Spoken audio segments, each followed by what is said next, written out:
Amerika semakin banyak karena kita dengan Amerika sudah surplus. Kita menyesalkan perundingan yang terjadi kemudian gagal, khususnya dalam konteks energi dan beberapa persoalan lain. Kita tidak membicarakan apa Indonesia mampu atau tidak. Iya, beliau Bapak Presiden menjelaskan mengenai dua hal besar, yaitu mengenai masuknya Indonesia ke Botobis dan yang kedua mengenai tarif dagang Indonesia-Amerika. Yang pertama mengenai BOP, beliau menyampaikan bahwa perlunya kita berada di dalam forum itu untuk membangun sebuah dialog yang baik agar dunia menjadi lebih damai. Yang kedua mengenai tarif, beliau juga jelaskan bahwa tarif itu yang justru lebih banyak itu adalah yang 0%, karena ada 1.800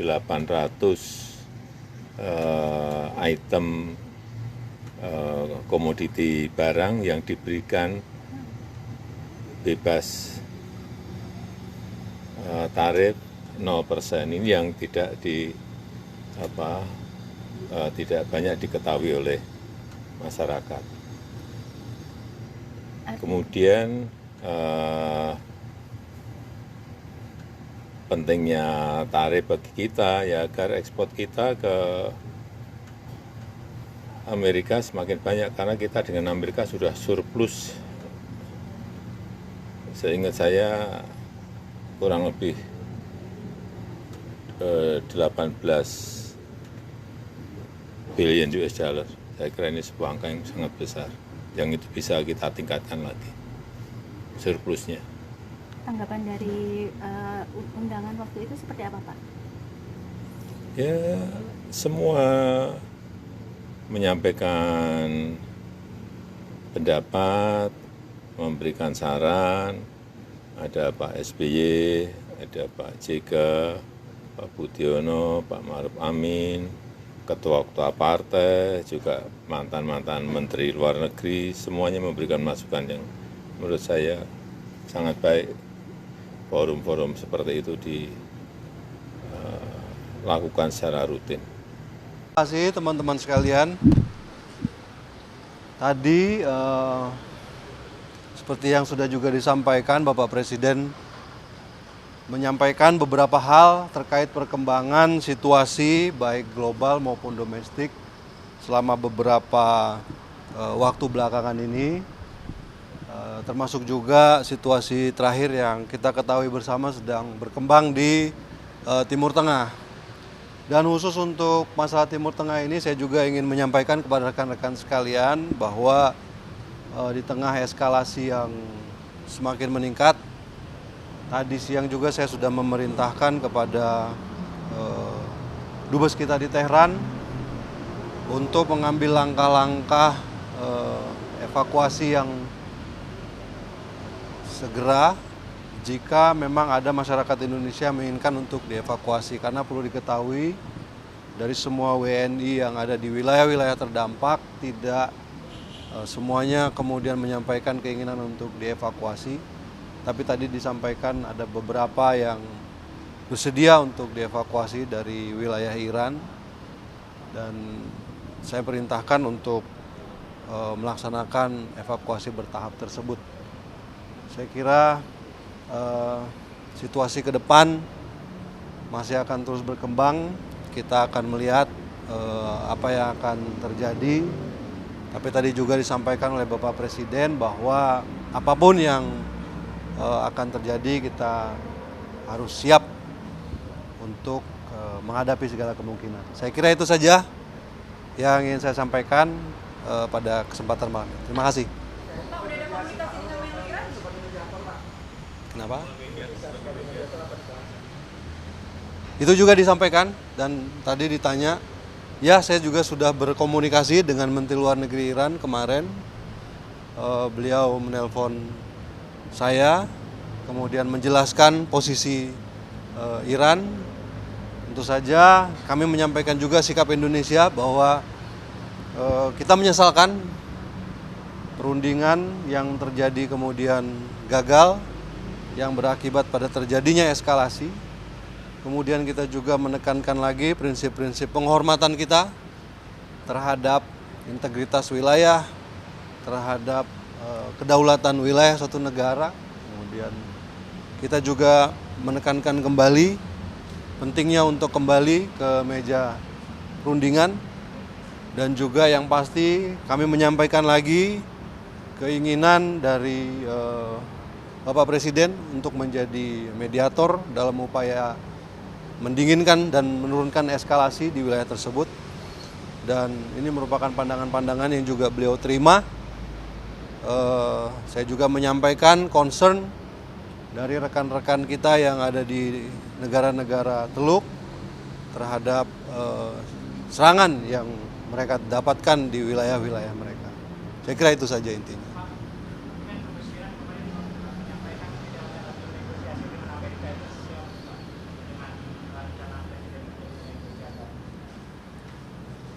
Ya, seperti yang disampaikan bahwa jika kedua belah pihak berkeinginan, ya Pak Presiden bersedia untuk menjadi mediator. Tapi kalau misalnya ada pandangan seperti itu, ya kita kembalikan kepada mereka.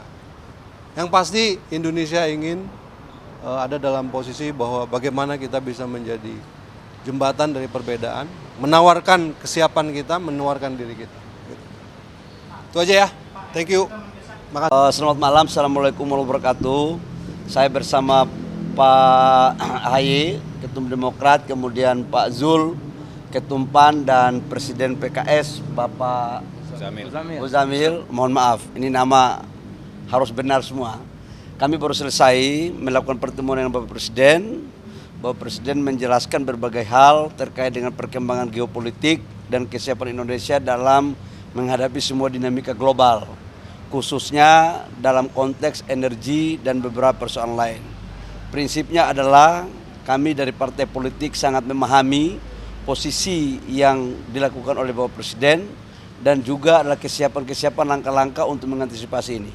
Semuanya ini kita lakukan dalam rangka bagaimana mendorong agar kejadian di global bisa kita antisipasi untuk mengamankan negara kita. Saya pikir itu, kalau ada pertanyaan silakan, kalau tidak ada jauh lebih baik. Cukup ya? Cukup ya, makasih ya. Makasih. Presiden memberikan update briefing tentang berbagai perkembangan terbaru yang terjadi di dunia, khususnya berkaitan dengan yang selama ini sudah menjadi perhatian banyak di antara kita, yaitu mengenai yang paling mutakhir tentunya perkembangan perang maksud saya, atau serangan Amerika dan Israel terhadap Iran. Dan didiskusikan implikasinya apa terhadap kita, terhadap dunia.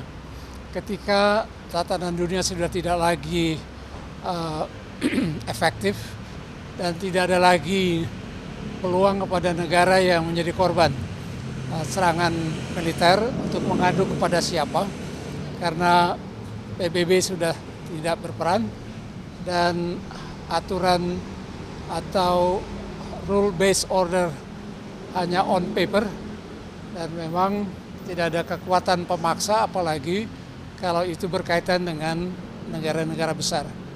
Beliau, maksudnya Bapak Presiden, menggambarkan bagaimana kita harus menavigasi hidup kita di antara bukan hanya dua karang, tapi sekarang beberapa karang, dan itu tidak mudah. Karena itu didiskusikan tentang implikasinya ini terhadap keseluruhan masalah keamanan dan perdamaian dunia, tapi juga potensi efek dari perang ini terhadap ekonomi dunia, khususnya yang menyangkut supply, oil, minyak, dan gas. Nah, kita berhitung semua apa efeknya terhadap kita dari sisi itu saja. Tapi juga dari sisi kalkulasi berapa lama perang ini akan berlangsung. Semula Trump mengatakan akan berapa hari, sekarang sudah bicara beberapa minggu. tetapi juga kalau misalnya Amerika akan menggelar pasukan daratnya bisa jadi lebih panjang dan reaksi perlawanan di sekitar negara-negara Timur Tengah juga akan membesar dan akan karena itu perang berlangsung lama. Ini persoalan atau dilema yang kita hadapi, ini dihadapi oleh banyak negara, bukan hanya kita sendiri. Karena itu Presiden menganggap penting untuk mengomunikasikan permasalahan-permasalahan yang dihadapi oleh pemerintah, dihadapi oleh Presiden kepada kita yang diminta datang pada malam hari ini, tapi juga sebelumnya kita tahu kesempatan briefing oleh Presiden terhadap berbagai kelompok melalui pertemuan seperti ini yang sifatnya briefing, kemudian dialog atau tanya jawab, dan selebihnya ya masing-masing kita mencoba memberikan kontribusi pemikiran, dan Presiden sangat terbuka untuk dalam menanggapi usul-usul pemikiran dari para peserta.